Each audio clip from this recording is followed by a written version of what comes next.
Está começando agora uma videoaula para médicos em especialização em anestesiologia. Uma iniciativa da Sociedade Brasileira de Anestesiologia. Obrigado pela participação. Boa noite. Esta é mais uma edição do programa Videoaulas para Médicos em Especialização, direto dos estúdios da Atitude em São Paulo. Iniciativa da SBA, com apoio da Abbott e da Linde. Já temos hoje mais de 2.500 colegas de todo o Brasil participando deste programa de especialização. O tema de hoje, farmacologia dos anestésicos inalatórios. Para os que ainda não me conhecem, eu sou o Dr. Oscar César Pires, sou responsável pelo CET de Anestesiologia do Hospital Municipal de São José dos Campos, professor assistente 3 da Universidade de Taubaté e diretor científico da Sociedade de Anestesiologia do Estado de São Paulo. Temos o prazer de contar nesta noite com a presença ilustre do nosso colega Dr. Gastão Fernandes Duval Neto, co-editor da Revista Brasileira de Anestesiologia, presidente da Comissão de Saúde Ocupacional da SBA e professor doutor adjunto da Universidade Federal de Pelotas, Rio Grande do Sul. Nesta primeira parte do evento, teremos uma aula do Dr. Gastão e, em seguida, responderemos às perguntas que aqui chegarem. Envie perguntas e comentários usando a área de perguntas na base desta interface. Vamos dar início à apresentação do Dr. Gastão. Boa noite, colegas.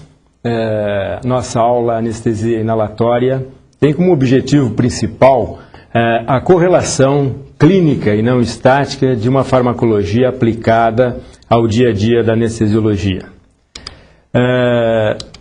Para iniciar a nossa apresentação, é importante que iniciemos de um conceito de farmacocinética e farmacodinâmica, um conceito mais atual do que os livros clássicos que referiam-se de forma diferente a esses dois fatores, ou esses dois fatos farmacológicos.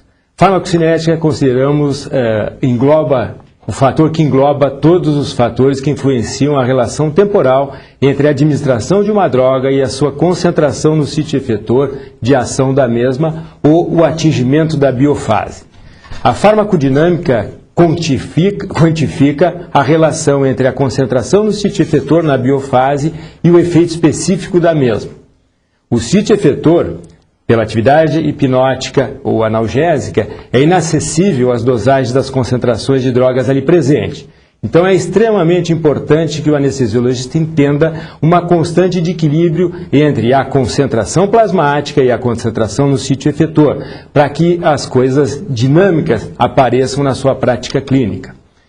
Os anestésicos inalatórios têm uma evolução interessante e é do conhecimento de todos, mas é importante que as datas arroladas ao lado esquerdo do vídeo mostram a evolução, principalmente entre a década de 50 e 90, e com principalmente os éteres fluorinados, com os anestésicos mais atuais, principalmente o sevoflurano e o desflurano, além de algumas coisas futuras com o xenônio. E antigas com óxido nitroso, que não estão nessa classificação de éteres. Os anestésicos inalatórios, através dos seus mecanismos de ação, elas modificaram muito nos últimos tempos, de maneira prática e correlacionando clinicamente, aquela atividade específica em componentes celulares, principalmente de membranas hidrofóbicos, veio a ser associada a um outro tipo de ação que não era tão arrolado anteriormente. Essa atividade pressupõe uma atividade em canais iônicos específicos, alvo de ação.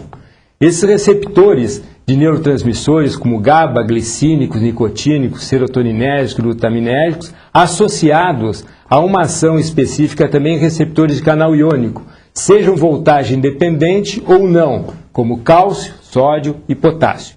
O aumento da inibição pós-sináptica e a inibição da atividade excitatória sináptica hoje complementam os conceitos antigos de farmacodinâmica. que devem ser do conhecimento do anestesiologista clínico.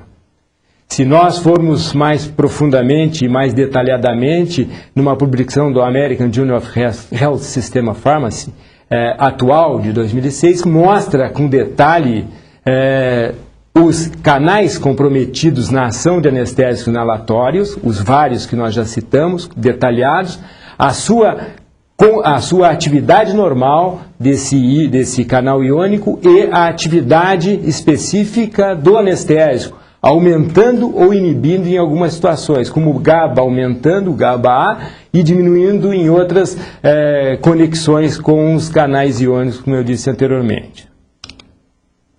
Além disso, existem mecanismos medulares que devem ser alertados de maneira relativamente rápida, mas elucidados, que são especificamente em proteínas, como a luciferase e a proteína C reativa, que tem, tanto a nível medular como a nível central, uma atividade depressora bastante importante desses anestésicos locais, inalatórios, com exceção, evidentemente, do óxido nitroso.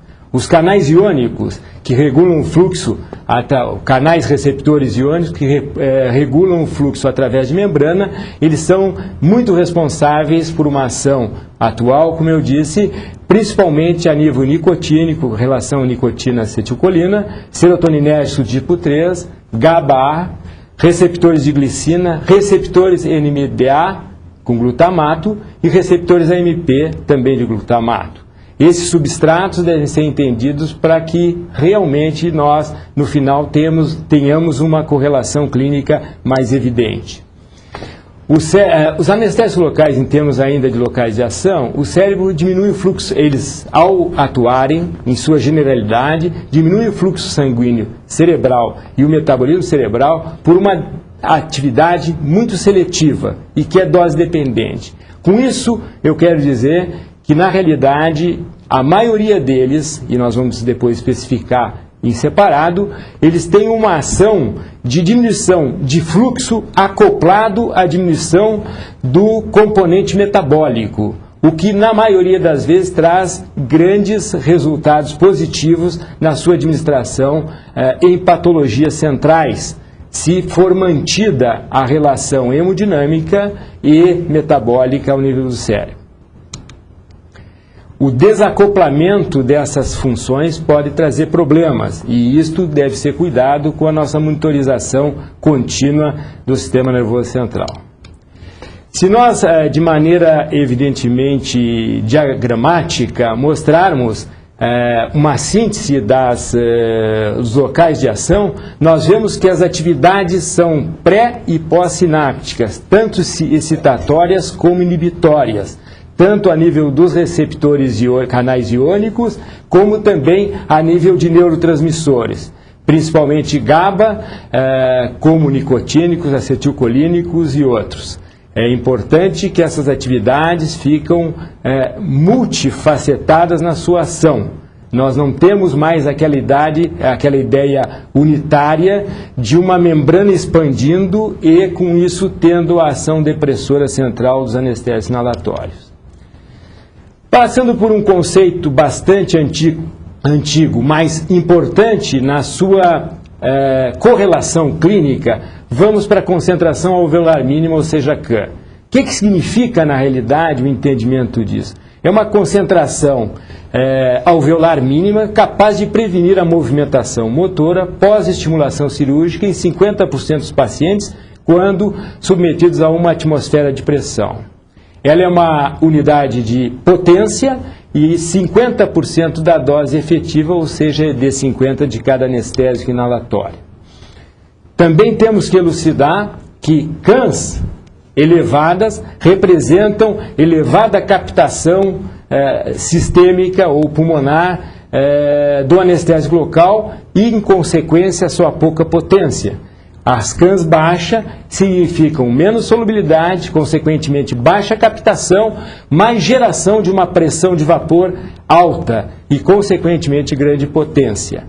As influências nessa captação da concentração alveolar que nós liberamos no alvéolo, ela sofre influências de idade, hematócrito, gestação, eletrólitos, hiper ou hipertermia, entre outras.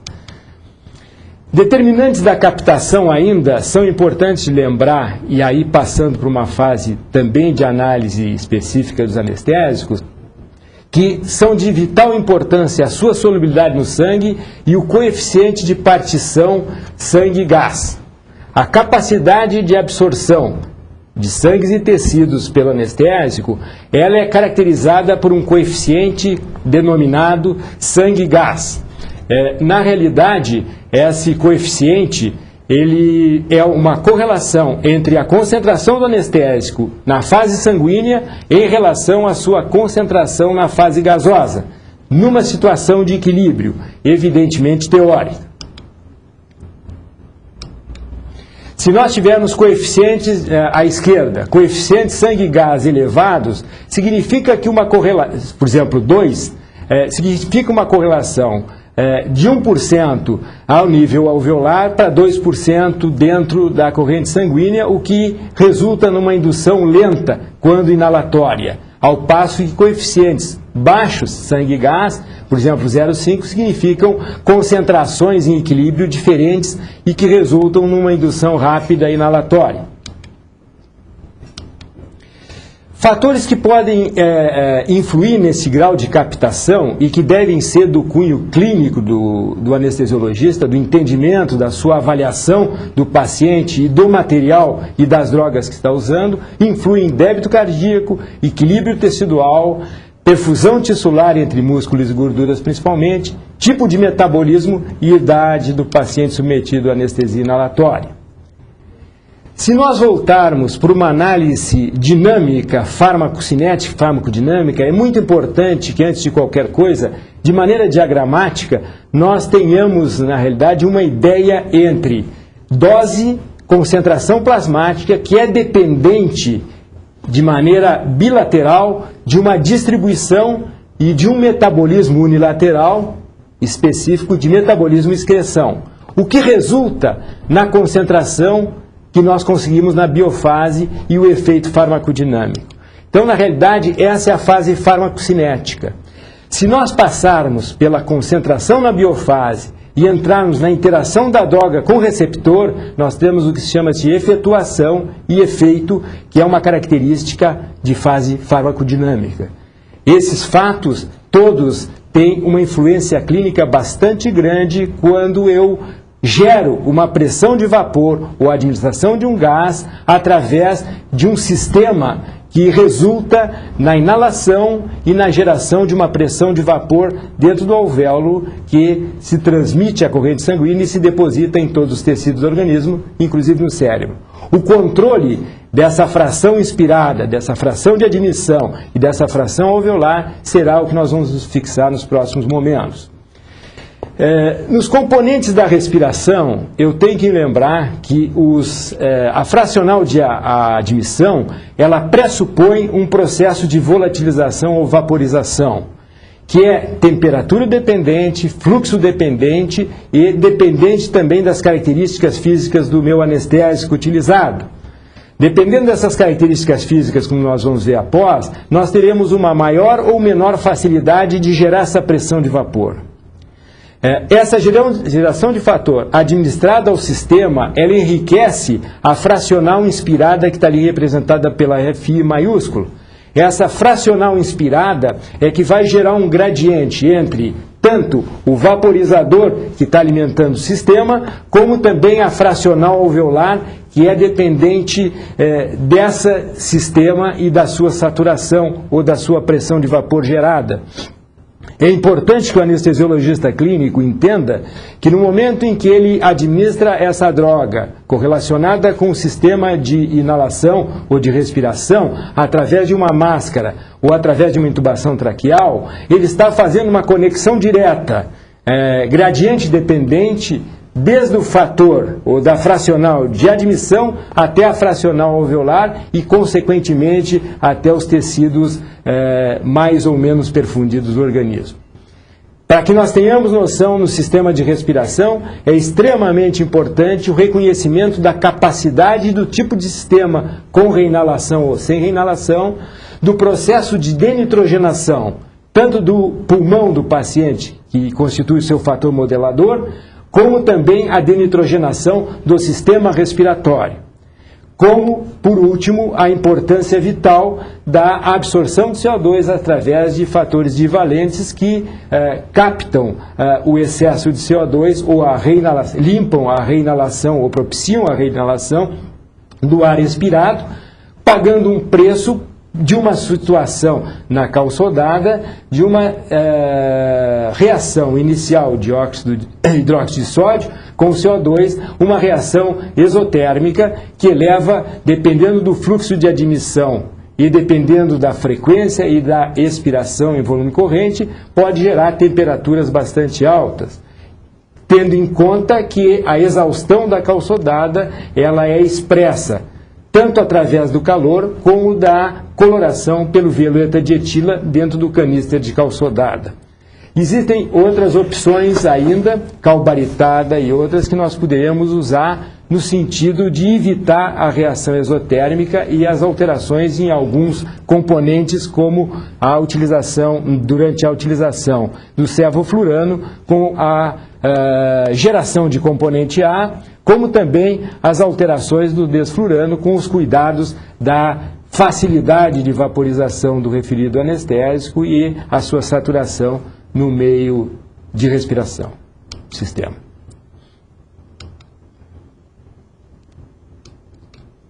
Se nós analisarmos curvas de função, nós vamos ver que a de cima nos representa a abolição gradativa das funções fisiológicas pelos anestésicos. Se nós vamos ver que a memória explícita, no primeiro grupo de curvas em cima, no gráfico superior, que a função de memória explícita, a função de memória de consciência, elas são mais rapidamente abolidas pela pressão parcial de anestésico inalatório. E que gradativamente nós temos a abolição do movimento e a seguir, frequentemente, mas não sempre, a abolição de reflexos autônomos, que seria a CABAR. Embaixo, no gráfico de baixo, nós estamos analisando, no gráfico B, a análise da estreita correlação entre a potência e a capacidade de hidrofobicidade dos anestésicos inalatórios. Ela é uma relação bastante importante, atingindo um R em torno de 0,99, o que mostra que a relação entre a potência e, no caso inverso, a lipossolubilidade estão extremamente relacionadas, seja qual for os mecanismos de ação que nós citamos anteriormente. Tanto o de membrana, na situação hidrofóbica, como também nos receptores iônicos, como já foi visto. A atualidade da anestesiologia inalatória, ela e com muita procedência, ela deve ser analisada no sentido alvo controlado. Hoje nós temos, na anestesia inalatória, a execução de uma anestesia alvo controlada mais monitorizada do que a anestesia venosa alvo controlada. Por quê? Porque nós temos dois monitores que estão à disposição de qualquer anestesiologista, que é a análise da fracional inspirada e a análise da fracional expirada, coisa que na distribuição de anestésicos venosos nós não temos como monitorizar. Além disso, podemos utilizar e devemos a atividade eletroencefalográfica bispectral, como também índice de variabilidade cardíaco, que pode nos auxiliar na manutenção de uma pressão de vapor estável. Toda a anestesia alvo-controlada inalatória visa manter estabilidade de pressão parcial de anestésico no sistema e, consequentemente, nos tecidos fisiológicos do paciente. Então, a precisão no controle do nível de profundidade anestésica gera a possibilidade da utilização de monitores, como eu disse, de fracional inspirada e expirada. Além disso, a capacidade, isso é importante do anestesiologista clínico ter em mente, como o anestesiologista de informação, a capacidade de alteração rápida da concentração na biofase, principalmente com anestésicos de baixo coeficiente de solubilidade, sangue e gás, como desflurano e sevoflurano, estão intimamente adaptadas à possibilidade da anestesia alvo controlada inalatória. Além disso, a possibilidade da utilização de agentes como agentes anestésicos únicos em determinadas situações clínicas, tanto a indução como a manutenção, utilizando, como nós vamos ver no final, concentrações extremamente altas, com fluxos altos e rapidamente corrigindo isso, propiciando, mesmo em adultos, em situações de preferência, a intubação com mínimas inspirações profundas. Em terceiro lugar, o pequeno custo operacional, o tipo alvo controlado, da técnica inalatória, pressupõe um pequeno custo operacional quando utilizado com baixos fluxos, abaixo de 1 litro ou 1 litro de fluxo administrado. Quarto, a rápida recuperação pós-anestésica, principalmente nos casos anestésicos de baixa solubilidade, utilizando essa técnica, ficam bastante evidentes e com a nossa realidade atual no mundo inteiro, não exceção o Brasil, as cirurgias ambulatoriais, a cirurgia de recuperação rápida, essa técnica me mantém muito mais controlada nesse tipo de função. Quando nós utilizamos anestésicos inalatórios, nós temos que entender que a curva dose-resposta está baseada em características das drogas e dos sistemas respiratórios. Como eu disse, os agentes inalatórios anestésicos, ele tem características físico-químicas que tem que ser do conhecimento do anestesiologista. Seja a sua pressão de vapor a 20 graus centígrados, seja o seu peso molecular, seja o seu coeficiente de sangue e gás, seja o seu coeficiente de sangue tissular e assim por diante. Importante a monitorização e o controle dessa concentração. O sistema de respiração, com ou sem reinalação. O ventilador mecânico e os parâmetros ventilatórios que eu estou usando que influem na geração de uma pressão de vapor. Além disso, o tipo de vaporizador, principalmente quando eu penso em desflurano, em que nós temos que ter um cuidado bastante intenso pela possibilidade de gerações de pressão inspiratórias bastante altas. As características fisiológicas e fisiopatológicas dos pacientes são de importância também vital. O modo de ventilação no paciente, se espontânea ou mecânica, a farmacocinética do agente anestésico no organismo e a farmacodinâmica no mesmo local. Lembrem que, embora seja muito teórico essa apresentação de fatores farmacocinéticos, nós devemos lembrar alguns fatos importantes. Como nós dissemos em cima, o tempo a sequência na introdução na área clínica, o ponto de ebulição. Poucos valorizam, mas o ponto de ebulição me mostra o anestésico e a sua facilidade de volatilização. Esse é um dado importante. Eu posso prever que anestésicos com baixo ponto de ebulição são anestésicos que precisam muito calor latente de vaporização para vencerem a força de coesão e se volatilizarem, ao passo que o inverso é verdadeiro. Consequentemente, também está intimamente relacionado, como nós vimos anteriormente, com o coeficiente ou correlação sangue-gás, em que nós, ao olharmos, nós vemos uma maior ou menor facilidade, dependendo da sua solubilidade, de indução e recuperação mais rápida ou mais demorada, como também a sua geração de pressão de vapor a 20 graus centígrados. Nós devemos observar, por exemplo, a pressão de vapor a 20 graus centígrados do desflurano em relação ao sevoflurano. São situações de muita repercussão clínica e muito cuidado clínico.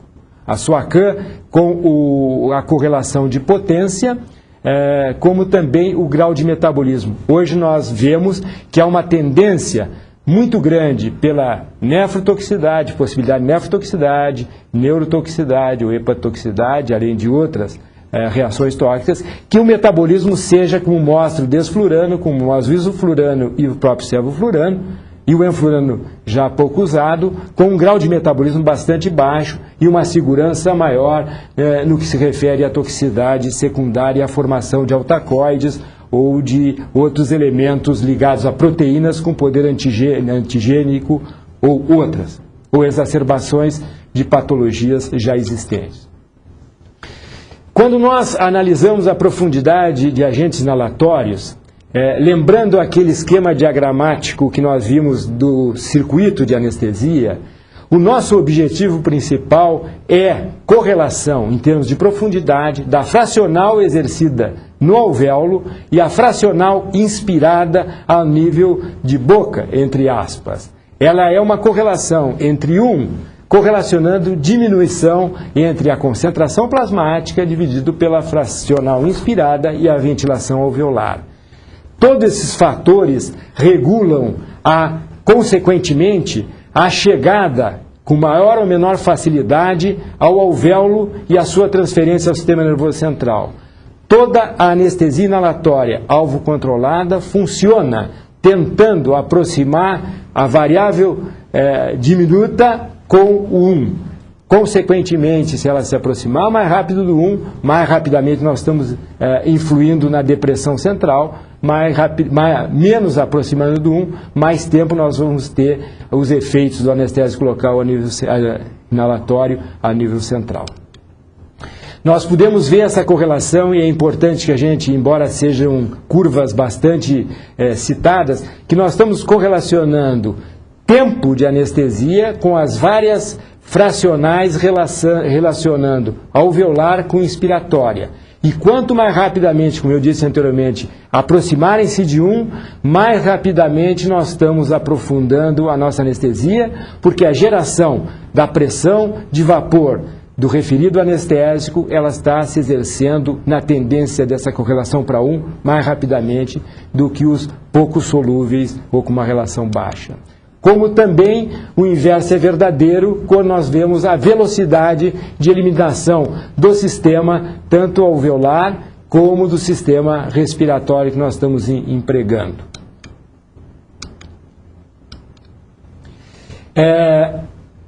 Aqui existe um dado interessante. As características de diferentes fluxos de admissão aos sistemas respiratórios, ou seja, a fracional de admissão, ou a fracional que carreia por passagem numa câmara de vaporização de um vaporizador, seja qual for ele, que carreia a pressão de vapor específica do anestésico para o tecido pulmonar e, consequentemente, a sua troca com os vários compartimentos do organismo. Se nós utilizarmos fluxos considerados altos, acima de 5 litros por minuto, nos permite rápidas alterações de concentração anestésica na fase indutória. Pode dispensar até o absorvedor de CO2, uma coisa hipotética. A baixa da temperatura e umidade no fluxo inspirado por saturação da cal sodada. Quando nós analisamos fluxos baixos, com menos de 1 litro por minuto, nós temos de característica importante a tendência à diminuição de custo e gasto, a inserção de absorção efetiva de CO2 essencial, a relação entre a concentração e fluxo semelhantes ao fluxo alto, mantém a temperatura e a umidade dos gases inspirados, e isso é de extremamente importância clínica, não só nas 4 paredes da sala de cirurgia, mas para ressecação de secreções, geração de microatelectasias, infecções pulmonares, e assim nós poderíamos passar bastante tempo falando isso, o que é protegido através da umidade e da temperatura mantido com fluxo baixo. Permite perdas pequenas de gases para o meio ambiente, e a realização da capnometria é bastante interessante. Os fluxos mínimos abaixo de 500 ml litros por minuto intensifica as atividades de baixo fluxo, permitindo uma mínima perda de gases pelos setores de eliminação de gases do sistema. E o fluxo fechado seria só a reposição de concentrações de fracional de oxigênio que circulam pelas necessidades básicas, não permite perda de gases para análise de gases dentro do sistema, mantém a temperatura e umidade com fluxo de gás inspirado, permite o acúmulo de alguns elementos tóxicos no circuito e a fracional de admissão se iguala rapidamente à fracional alveolar na unidade de tempo. Lembrem sempre que, na realidade, nós temos que, nos primeiros minutos de anestesia, nós temos uma composição gasosa dentro do alvéolo que vai ser modificada pelo impacto da administração de uma fração nova, uma fração que não existe na atmosfera, que é uma fração ou uma pressão de um gás ou líquido volátil dentro do sistema de anestesia pulmonar e sistêmico. Isso paga-se um preço inicial que deve ser muito correlacionado com o fator de velocidade de indução. Por exemplo, o processo de pré-oxigenação com denitrogenação. Esse processo, dependendo do fluxo, ele é rápido, nós estamos mostrando nesse diagrama, mas na realidade ele tem que ser extremamente cuidado, porque quanto mais rápido for realizada a denitrogenação, embora mais rapidamente se perca o fator modelador do alvéolo, nós estamos ao mesmo tempo facilitando a mais rápida elevação da pressão parcial do anestésico inalatório. E isso tem grande importância nos circuitos com baixo fluxo ou alvo controlado.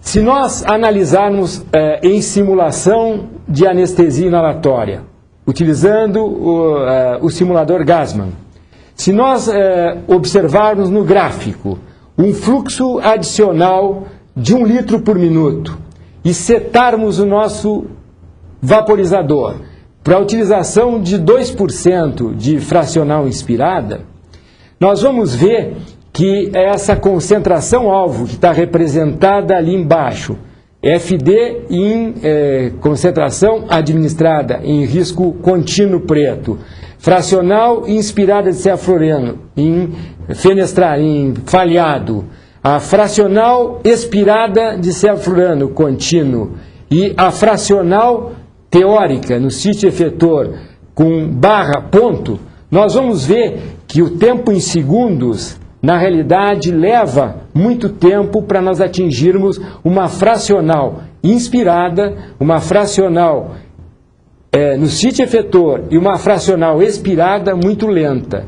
Leva bastante tempo se nós utilizarmos na alvo controlada somente um fluxo baixo. E esse é um grande erro do anestesiologista que não está acostumado a trabalhar com fluxo baixo na fase indutória. O fluxo baixo de 1 litro com setado vaporizador com 2% de cefalorano, nós temos na unidade de tempo, vejam ali representado, os 3 fracionais, inspirada, ETCO2, ET de cefalorano, expirada de cefalorano e no sítio efetor, levando um grande tempo para chegar à concentração setada no vaporizador.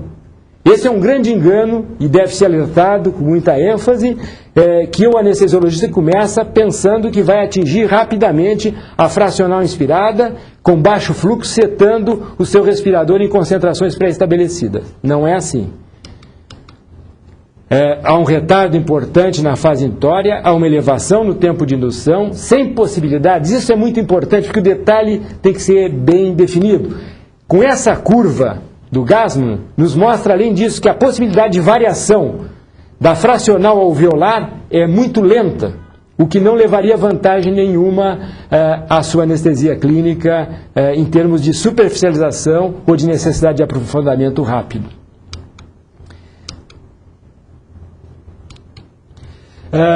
Soluções possíveis para corrigir esse retardo. Primeiro, elevar o fluxo de admissão de gases do circuito respiratório ou sem reinalação na fase inicial. Ou elevar a fracional inspirada.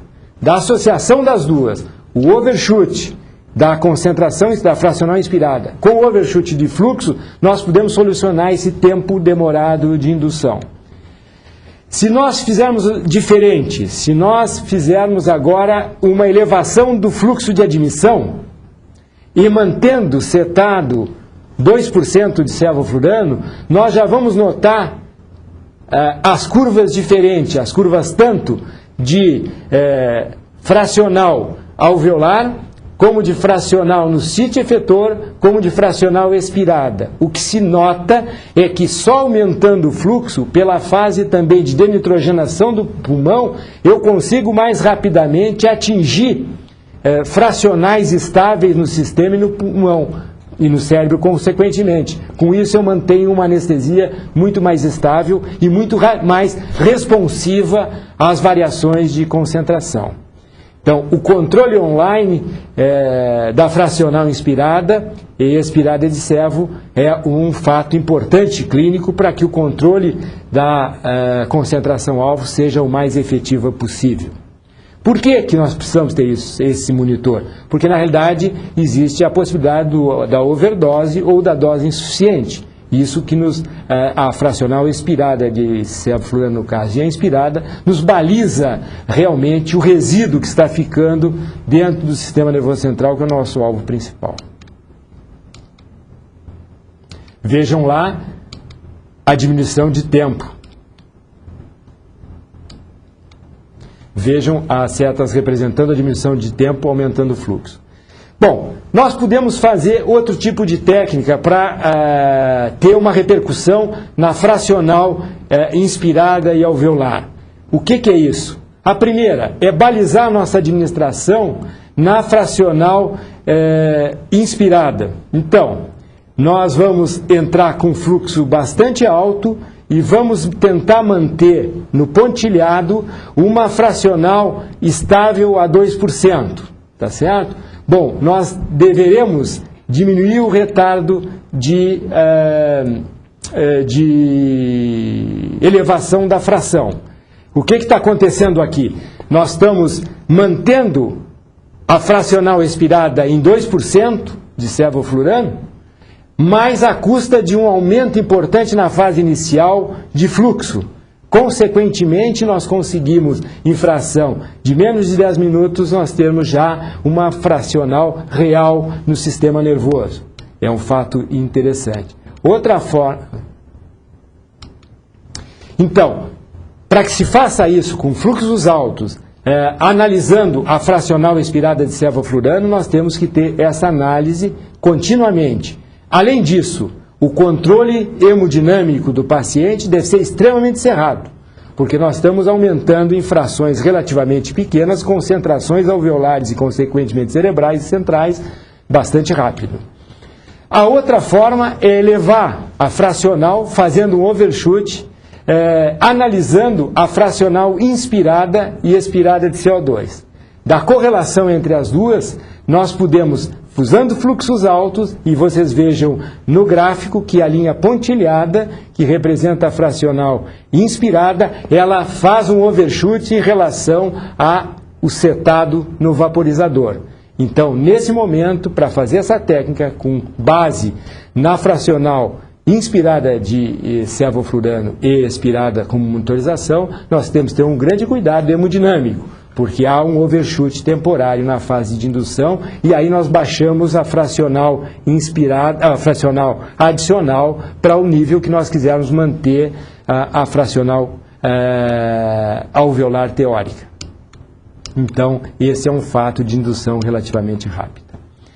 Nós sabemos que a indução inalatória clínica ela é muito mais dedicada à pediatria, mas também com fracionais inspiradas de overshoot altas em inspirações únicas com fracionais inspiradas de 6 a 8% na fase de indução. A manutenção ela rola em torno de 1,3 da CAM ou mais, dependendo das associações que nós estamos fazendo com drogas analgésicas, hipnóticas, com óxido nitroso.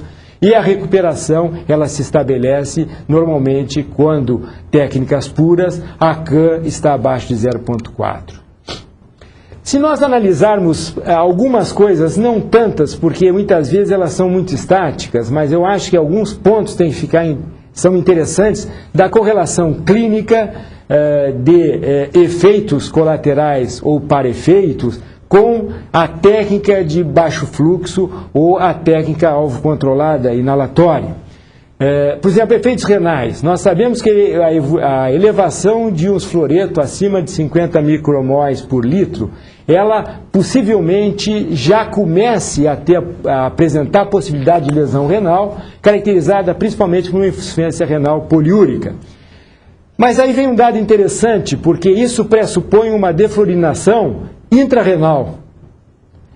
A elevação de íons fluoreto acima de 50 com sevoflurano, muitas vezes, e na maioria delas, embora alguns trabalhos questionem uma disfunção transitória, ela praticamente tem uma ausência de lesão renal permanente por íons fluoreto. Por quê? Porque, na realidade, o metabolismo intrarrenal que acontecia com o metoxiflorano, ele praticamente não existe, ou ele é extremamente insignificante no sevoflurano.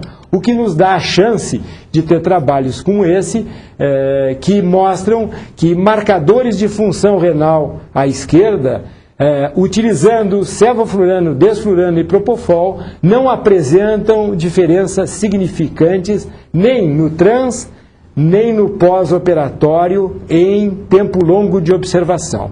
Nós vemos que as diferenças não são estatisticamente significantes, o que nos dá condições de utilizar a droga, e nós vamos ver após como, mesmo em circuitos por longo tempo, com fluxos relativamente baixos. Outro fato que eu acho que deve ser alertado numa aula dessas, embora de maneira rápida, é a geração de composto A, que é um produto de degradação do sevoflurano, resultado da interação entre absorventes e CO2, podendo resultar em moderada ou irreversível, dependendo da técnica, da função renal. A administração de sevoflurano com fracionais de admissão abaixo de 1 litro por minuto resulta na elevação da concentração do componente A. Sim, a administração prolongada acima de 2 CAM em sistemas circulares com fracionais de admissão abaixo de 1 litro não são recomendadas durante a anestesia clínica extremamente longa. É um cuidado adicional. Nós vemos que o uso prolongado, nesse trabalho agora de 2000, o uso prolongado de baixos fluxos com sevoflurano, e seu efeito na função renal e hepática mostram que a concentração de elevação, em termos de horas, do composto A com baixo fluxo, ela é muito transitória. Então, na realidade, não nos traz preocupações maiores. Se nós, agora no final, nos ativermos aos anestésicos locais, principalmente na efeito farmacodinâmico no sistema cardiovascular, nós vamos ver no gráfico de cima, no diagrama de cima, que as diferenças, elas não são tão vitais na anestesia clínica. E que alguns fatos, por exemplo, que diferem o isoflurano do desflurano, elas são facilmente controláveis e, consequentemente, podem ser produtivas, por exemplo, na diminuição de pré-carga com isoflurano, nas alterações importantes na disfunção ventricular com esse tipo de anestésico, e assim por diante, racionalizando ações hemodinâmicas específicas com controle ou a indicação perfeita para o nosso paciente. Essas são funções positivas e não devem ser empregadas como funções negativas. Nós podemos potencializar muitas vezes drogas como a nitroglicerina ou, por outro lado, com a dobutamina, utilizando drogas específicas com características específicas do sistema cardiovascular. O sistema nervoso central, todo anestésico inalatório, ele que mantém um fluxo, relação fluxo-demanda, não alterando isso, a não ser por alterações hemodinâmicas sistêmicas, ele está indicado nas situações que nós vamos ver a seguir. Além disso, e mais atual, na realidade, nós estamos entrando num campo, e bastante interessante, tanto no sistema cardiovascular como no sistema nervoso central, nós estamos entrando na fase de proteção ou pré-condicionamento. Esse pré-condicionamento, embora se fale rapidamente, ele tem mostrado que a anestesiologia hoje já começa a ter influência na evolução normal da doença. Então nós estamos tendo talvez uma atividade terapêutica ou não com a administração de nossos gases ou vapores, coisa que anteriormente não era reconhecida. Então, na realidade, por exemplo, se nós analisarmos o isoflurano como o sevoflurano em maior ou menor intensidade, a proteção e o pré-condicionamento da hipóxia hoje está bem definido principalmente em setores bem específicos, na liberação de glutamato e na ação de receptores MDA, na ação de calciônico intracelular e na ação GABAérgica. Esses 3 fatores, evidentemente, que vão ser associados a muitos outros fatores ou locais de função, podem estar protegendo o nosso paciente ou pré-condicionando o miocárdio, como também o seu cérebro, com ações bastante já explícitas pré-condicionantes. Se nós, finalizando, olharmos algumas coisas sobre o óxido nitroso, nós vamos ver que ele tem características interessantes de baixo coeficiente de solubilidade de sangue e gás, baixa lipossolubilidade, uma CAM extremamente elevada, o que a sua potência mostra baixa, um rápido início de ação, mas o início de ação que na realidade não atinge profundidade, e um término de ação devido ao seu coeficiente de sangue e gás baixo, também de término rápido. A evolução é de conhecimento de todos e a sua utilização clínica teve ondulações muito evidentes ao longo do tempo e hoje ela começa a ser reativada em algumas situações, embora ainda seja atividades controvertidas e mais importantes do conhecimento.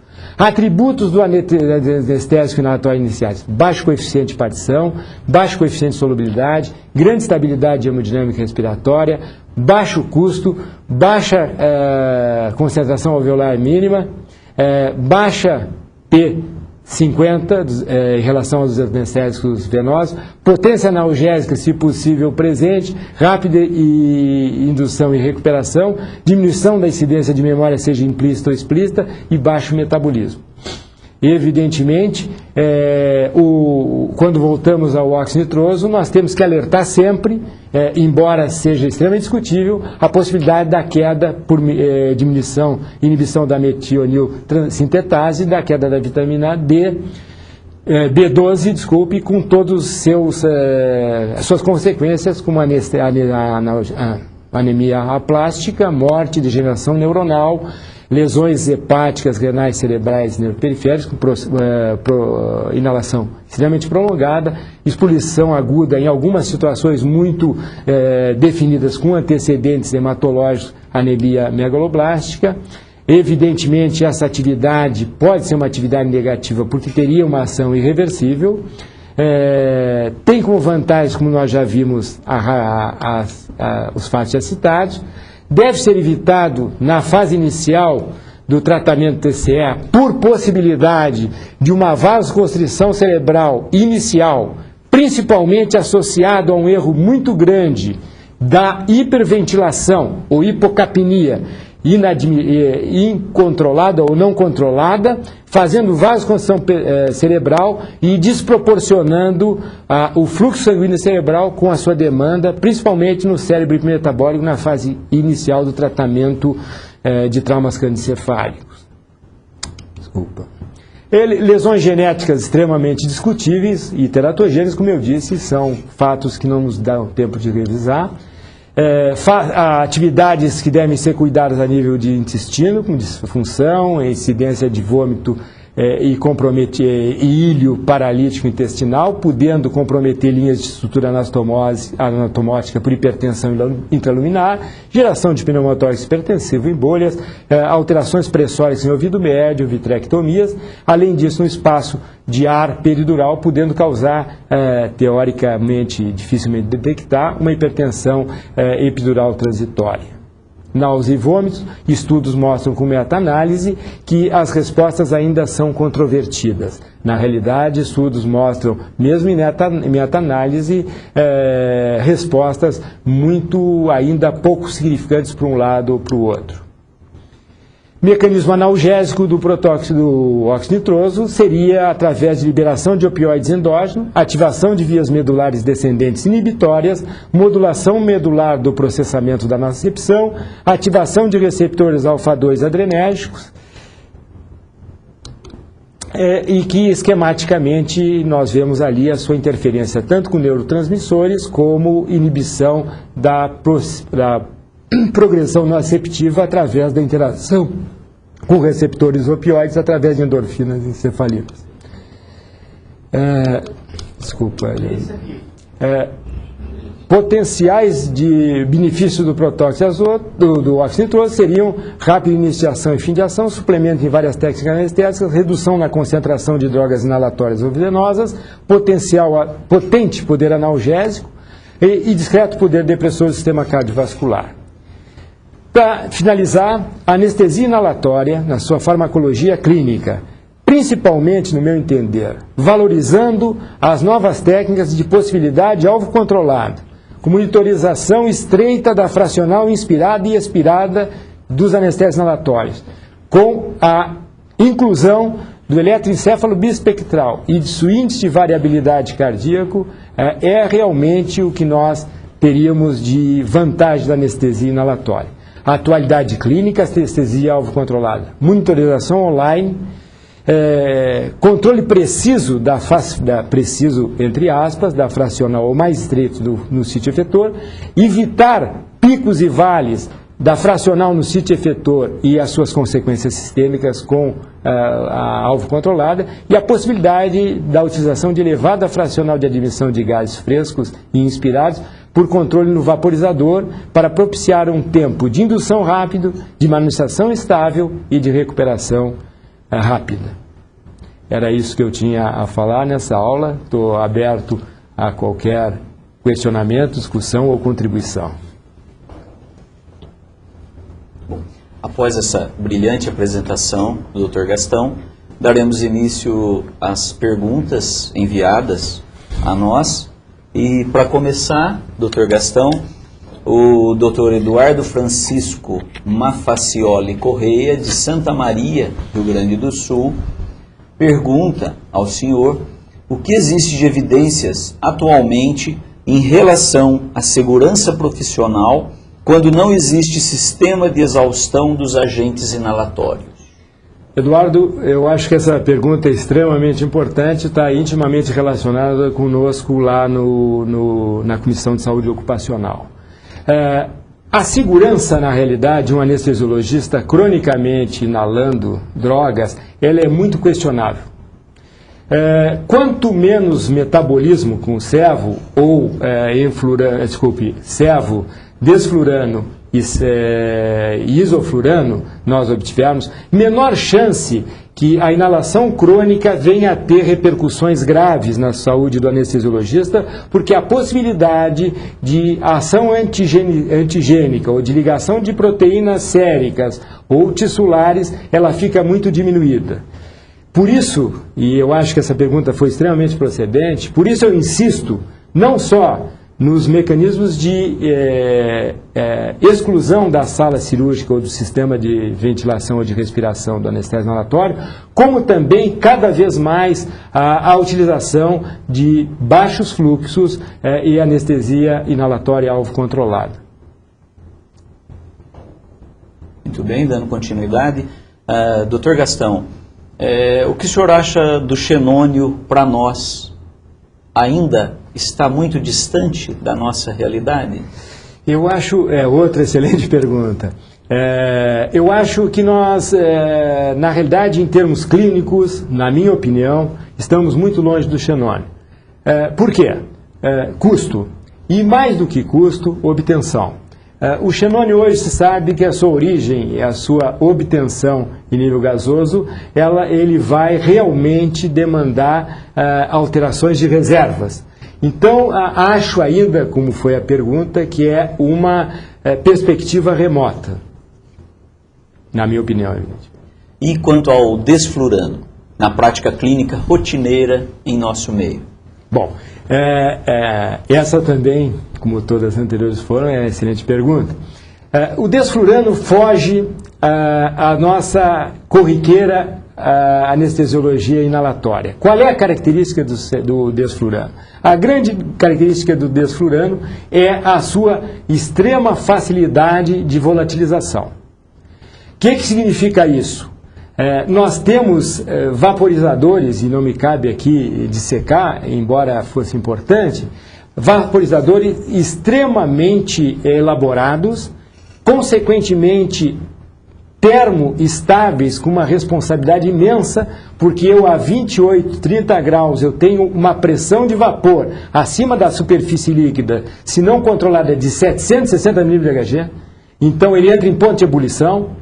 E isso faz com que, clinicamente, se eu não tiver uma monitorização ou a qualidade do meu vaporizador extremamente controlada e calibrada, eu tenho maior chance da liberação de fracionais de admissão e, consequentemente, inspiradas e alveolares muito altas. Consequentemente, nas suas características físico-químicas, levam ao ser, paradoxalmente, um anestésico extremamente interessante com o que eu estou propondo, na relação alvo-controlada, porque a variabilidade da sua fracional inspirada é muito grande, pelas suas características físico-químicas. Por outro lado, nos aumenta a responsabilidade também por essa facilidade e as suas repercussões em sobredoses, se o nosso vaporizador não for extremamente especializado em estabelecer temperaturas e fluxos muito estáveis e compensados, para que eu não gere o potencial overshoot significante do desflurano. Mais uma pergunta, Dr. Gastão. Quanto ao óxido nitroso, por tudo que o senhor nos disse, ele parece que ainda tem uma vida longa em nosso meio. O que o senhor pode dizer sobre isso? Eu concordo. Eu acho que o óxido nitroso ele tem uma vida longa, mas sem aquele entusiasmo de uma indicação inespecífica. Eu acho que ele é um fator importante de potencialização de anestésicos inalatórios. Ele tem indiscutivelmente um poder analgésico significante. Só por esses dois fatos eu acho extremamente importante, principalmente na possibilidade de baixa das fracionais inspiradas dos outros anestésicos inalatórios. Com um adendo, e um adendo clínico importante, que foi sempre o meu objetivo nessa aula, a correlação básica-clínica, porque senão a básica só fica muito agressiva e cansativa. Na perspectiva da utilização de sistemas alvo controlado, o controle da fracional inspirada de oxigênio e expirada, ela é extremamente importante. Então, as coisas preconizadas têm que ser muito bem explicitadas. Ele tem, no meu entender, a sua atividade, inclusive na alvo controlada, salvo a não possibilidade de monitorizar de maneira efetiva o sistema. Muito bem. Dr. Gastão, aqui o Dr. Ícaro Roldão Chaves, de Barros, do Rio de Janeiro, e também Mercedes, parabeniza o senhor pela excelente aula e muito agradece pela colaboração à SBA e aos Centros de Ensino e Treinamento. Eu quero agradecer sinceramente meus amigos Mercedes e Ícaro, transmitindo um abraço pelo elogio que me fizeram. Eu agradeço sinceramente. Bom, nós ainda aguardamos algumas perguntas. Aqueles que quiserem enviar perguntas, solicitar alguma dúvida ao Dr. Gastão, nós ainda temos alguns minutos e podemos estar disponível para passar essas perguntas ao Dr. Gastão.